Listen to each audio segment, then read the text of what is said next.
Est-ce que cette personne est vraiment la bonne? Est-ce que cette personne est faite pour moi? Est-ce que cette relation est pérenne? Voilà un ensemble de questions que, sans doute comme moi, vous vous posez. Eh bien, je suis Florence Lamoureux et je suis absolument ravie que ces questions-là m'aient été posées ce matin. Je vais mettre tout mon cœur pour essayer de contribuer à faire avancer cette réflexion. Mon activité principale est de faire du coaching relationnel et de faire des formations autour de l'intelligence relationnelle. Ces questions, elles se posent autour de l'altérité. Qu'est-ce que je vois chez l'autre? Quelles sont ses activités, les activités que nous partageons? Est-ce que ces activités m'épanouissent ou pas? Est-ce qu'elles nous épanouissent? Est-ce que nous sommes capables, l'un et l'autre, de fabriquer un tiers? Est-ce que la personne et moi-même faisons une troisième entité? Est-ce que 1 plus 1 égale 3? Voilà tout l'enjeu de cette question. Alors, je vous invite à vous poser la question de qu'est-ce que j'aime chez l'autre? Qu'est-ce qui me fait plaisir? Qu'est-ce que j'aime regarder? Et quand je me pose cette question-là et que viennent les images ou les sensations, qu'est-ce que moi-même j'éprouve? Voilà, à l'intérieur de moi, différentes vibrations sont sensibles, émotions, peut-être évidemment pensées et images. Et puis, après ça, je vous invite à vous connecter à quelque chose que je n'aime pas chez l'autre. Est-ce que quand il fait ci ou il fait ça, elle fait ci, elle fait ça, qu'est-ce que ça me fait à moi? Voilà. Et je vais nous inviter à faire cette balance entre ce que j'aime chez l'autre et ce que je n'aime pas chez l'autre. Et qu'est-ce que ça me fait de penser à ce que je n'aime pas? Et comment je le gère?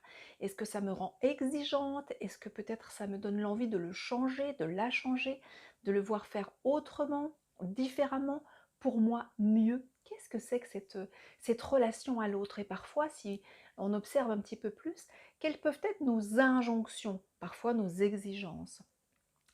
Alors, à l'aube de cet ensemble de questions, je vais vous inviter à regarder plus profondément en nous et peut-être, est-ce que ces questions-là, qu'est-ce que j'aime en moi, qu'est-ce que je n'aime pas en moi, et comment j'arrive à faire dialoguer ces parties-là, la partie que j'aime et que j'ai envie d'honorer, et la partie que je veux cacher, et parfois même je ne souhaite absolument pas qu'on la voie, peut-être même je peux en éprouver de la honte, voilà, les mots sont lâchés, c'est des mots qui sont forts, hein.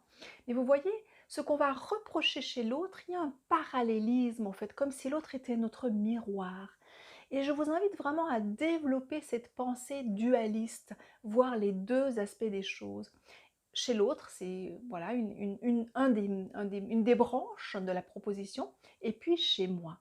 Et une fois que vous aurez vu ces quatre parties, d'accord, deux chez l'autre, deux chez moi, je vous invite à voir si vous pouvez les faire danser, ces parties-là. Si je raisonne par rapport à moi, il y a des parties que j'aime. Est-ce que je suis en capacité de les honorer? Est-ce que je suis en capacité d'éprouver de la gratitude pour moi-même? Voilà, quand je fais ça, quand je fais par exemple ces vidéos, moi ça me remplit de joie. Et lorsque j'ai des retours de messages où les personnes me disent que ça leur a été utile ou ça les a éclairés, il y a quelque chose en moi qui est nourri. Et là, je peux, si je le choisis, et si j'en ai la conscience, éprouver de la gratitude pour ce que j'ai partagé. De la même manière, il y a des choses que j'aime moins chez moi. Parfois, il y a un aspect dirigiste, un aspect vouloir pour l'autre. Oui, ça fait partie de moi. Ces deux aspects-là dialoguent ensemble. Et je vous invite vraiment, je nous invite, je fais partie de cette dynamique-là, à mettre de la conscience sur notre capacité un petit peu de balancier comme ça, à aller de ce que j'aime à ce que je n'aime pas. Parce que bien évidemment, un être humain est le fruit de cette dynamique. Dans l'autre, il y a cette dynamique. Pourquoi chercher à le changer? Pourquoi l'autre est l'autre?